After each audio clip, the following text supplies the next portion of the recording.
Donald Trump pronunció este martes el discurso sobre el Estado de la Unión más largo de la historia, en el que defendió sus políticas antimigratorias y arancelarias cada vez más impopulares de acuerdo con los sondeos.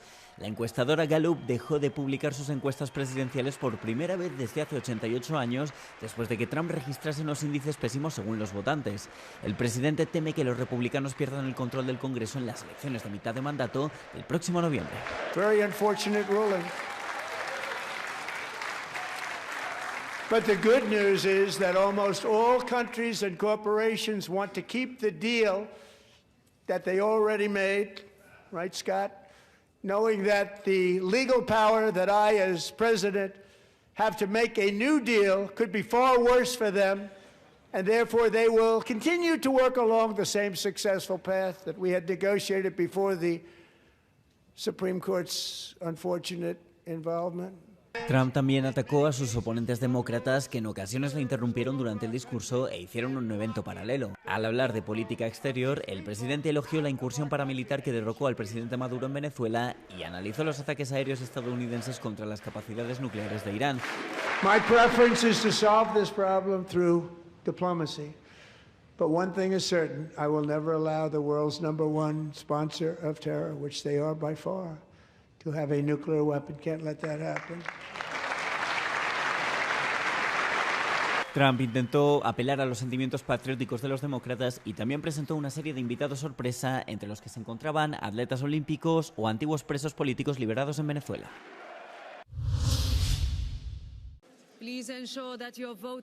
Es imposible que el Parlamento Europeo siga adelante con el acuerdo comercial con Estados Unidos en medio de tanta incertidumbre, según afirmó el eurodiputado irlandés Barry Andrews a Euronews. El acuerdo fue alcanzado por la Administración estadounidense y la Comisión Europea el verano pasado, pero el Parlamento Europeo lo ha suspendido de facto tras la sentencia del Tribunal Supremo de Estados Unidos que declaró ilegales parte de los aranceles de Trump. There's so much uncertainty, and ultimately it's consumers and businesses that pay the cost for this uncertainty. So it's much more prudent, in my view, for us to wait until that legal certainty is provided. Budapest también ha bloqueado los fondos de la Unión Europea para Ucrania en medio de una disputa sobre el oleoducto Druzhba. En Europe Today, Andrews señaló este escenario como la razón por la que muchos otros están ahora ralentizando los acuerdos comerciales con Estados Unidos, citando a países como India, Japón y Taiwán. La Torre Eiffel se iluminó este martes con los colores azul y amarillo de la bandera ucraniana con motivo del 4º aniversario de la guerra a gran escala iniciada por Rusia. Miles de personas participaron en la conmemoración y en solidaridad con Ucrania. La torre ya se había iluminado en honor a Ucrania en los anteriores aniversarios del inicio de la invasión. 4 ans de douleur, mais aussi 4 ans de combat, de résilience et de courage du peuple ukrainien. Une chose est sûre, le monde connaîtra les Ukrainiens comme des combattants y de vainqueurs. Los manifestantes también expresaron su solidaridad con Ucrania en la plaza del Castillo de Varsovia, ondeando banderas ucranianas y sosteniendo carteles, algunos de los cuales decían «Lucha por la libertad» y «Putin siempre miente, apoya a Ucrania». Activistas contra la guerra se reunieron el martes en Belgrado para conmemorar los 4 años desde el inicio de la guerra de Rusia contra Ucrania. La policía de la capital serbia separó a los activistas de los grupos de extrema derecha que se reunieron en el mismo lugar. Miles de personas se reunieron en la Plaza Trafalgar de Londres para participar en una manifestación en apoyo a Ucrania. Con banderas y pancartas nacionales ucranianas, muchas personas permanecieron en silencio para rendir homenaje a quienes perdieron la vida durante la guerra. Moscú esperaba tomar Kiev en pocos días cuando lanzó su invasión el 24 de febrero de 2022. 4 años después, con cientos de miles de muertos, millones de personas obligadas a huir, gran parte del este de Ucrania destruido y las conversaciones de paz lideradas por Estados Unidos aún estancadas, ha admitido que no ha conseguido todo lo que quería en el país. Este martes se cumplen exactamente 4 años desde que Rusia lanzara su invasión a gran escala de Ucrania. Zelensky afirmó que el país ha conservado su condición de Estado, mientras que los aliados prometieron seguir prestando apoyo y mantener la paz en los términos de Kiev. Las conversaciones entre Kiev y Moscú se reanudaron gracias a la mediación estadounidense, pero hasta ahora no han logrado detener los combates. 1462 дні. повномасштабної війни, 12 років від початку агресії Росії, для когось ціле життя. Безумовно, ми всі хочемо, щоб війна закінчилась, але ніхто не дозволить, аби закінчилась Україна. Ми хочемо миру, сильного, гідного, довгого. Путін не досягнув своїх цілей, не зламав українців, не переміг в цій війні. Ми зберегли Україну і ми зробимо все, щоб здобути мир і щоб була справедливість. Los líderes de los aliados de Ucrania, entre ellos la presidenta de la Comisión Europea, el presidente finlandés y el primer ministro sueco, viajaron a Ucrania para conmemorar el aniversario. Muchos países europeos están aumentando su gasto en defensa en previsión de un posible enfrentamiento con Rusia.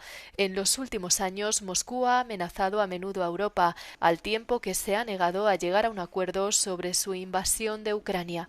Las consecuencias de la guerra han sido inmensas. 2025 ha sido el año más mortífero para la población civil de Ucrania y este invierno el país ha sufrido la peor crisis energética desde el inicio de la invasión. El número más alto de soldados muertos, heridos o desaparecidos en ambos bandos es de 1,8 millones. Rusia ha sufrido 1,2 millones de bajas. La violencia de los cárteles, desencadenada por el asesinato del narcotraficante más poderoso de México, está alimentando la preocupación por el turismo a pocos meses de que el país coorganice la Copa del Mundo.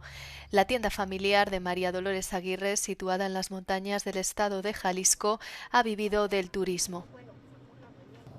Ahí pues va a tener que el gobierno tener mucha seguridad, sobre todo, pero yo creo que sí va a afectar porque pues ya se hizo del conocimiento de todo el mundo todo esto. Entonces pues la gente sí se la va a pensar en venir. Sí va a afectar eso. Nemesio Oseguera Cervantes, líder del cártel Jalisco Nueva Generación, fue asesinado el domingo tras un tiroteo con el ejército mexicano. Más de 70 personas murieron en el intento de capturar al líder del cártel, también conocido como el Mencho, según informaron las autoridades el lunes. Desde entonces, la violencia ha estallado en Jalisco y en varios otros estados de México. Algunos analistas ya han advertido de que el asesinato del Mencho podría provocar inestabilidad, ya que sus rivales intentarán sustituirlo. Por otro lado, afirman que los cárteles tienen un interés económico en garantizar que la Copa del Mundo se desarrolle de forma pacífica. La caída del jefe del cártel de la droga, el Mencho, desencadenó la violencia en algunas partes de México esta semana. Los disturbios causaron trastornos en los viajes a destinos turísticos populares, como la ciudad balneario de Puerto Vallarta. Se pidió a muchos turistas que permanecieran en sus casas, mientras que los vuelos hacia y desde el aeropuerto fueron cancelados o reprogramados. Started about 8:15 in the morning. Series of explosions. At first I wasn't quite sure what was going on, and then the next thing, burning cars, burning. Yeah, and that went on till early afternoon. Actually, I was in my room watching period 3 of the hockey game, and then it went out because all the TVs went out, right? And so we went out to the pool, and I was trying to get on my phone, and that's when we all heard the explosion. We did not know what it was. Desde entonces, los horarios de los vuelos y la actividad en los destinos turísticos populares han vuelto en gran medida a la normalidad, y el miércoles la Embajada de Estados Unidos en México dejó de instar a sus ciudadanos a que se refugiaran en sus casas. El gobierno británico publicará documentos confidenciales relacionados con el nombramiento del expríncipe Andrés como enviado comercial tras la presión de los legisladores en un debate parlamentario. Los diputados de la Cámara de los Comunes exigieron una mayor rendición de cuentas por parte de la familia real y afirmaron que el hermano del rey Carlos III había priorizado su amistad con Jeffrey Epstein sobre su deber para con el país. Andrew Mountbatten Windsor fue arrestado por cargos relacionados con la supuesta divulgación de informes gubernamentales con Epstein mientras trabajaba como funcionario para el Ejecutivo británico. Frankly, it is the least we owe the victims of the horrific abuse that was perpetrated by Jeffrey Epstein and others. The abuse that was enabled, aided and abetted by a very extensive group of arrogant, entitled and often very wealthy individuals in this country and elsewhere. It's not just the people who participated in the abuse, it's the many, many more who turned a blind eye out of greed, familiarity, or deference. To my mind, they too were complicit, just as complicit. Si bien el gobierno acordó publicar los archivos, sus portavoces indican que la revelación de algunos documentos podría retrasarse hasta que la policía concluya su investigación.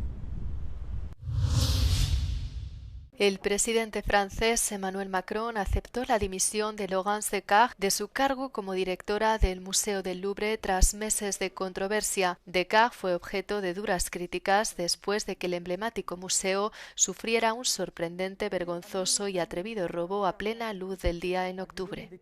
Los ladrones robaron joyas expuestas en el museo por un valor estimado de 88 millones de euros en un atraco que duró apenas 8 minutos, lo que puso de manifiesto graves fallos de seguridad y conmocionó al mundo. Tras el atraco, Descartes volvió a estar en el punto de mira después de que el museo anunciara que había sufrido graves daños por agua en noviembre. El Louvre afirmó que entre 300 y 400 libros y documentos habían resultado dañados en la biblioteca del departamento egipcio. En febrero, el museo volvió a ser noticia tras revelarse que había sido víctima de un fraude que se prolongó durante una década y que supuso pérdidas por valor de casi 12 millones de euros. Aún así, Macron le agradeció sus servicios y en un comunicado emitido desde el Palacio del Elíseo elogió su dimisión como un acto de responsabilidad. Afirmó que el museo más grande del mundo necesita apaciguamiento y un nuevo liderazgo para llevar a cabo importantes proyectos de seguridad y modernización.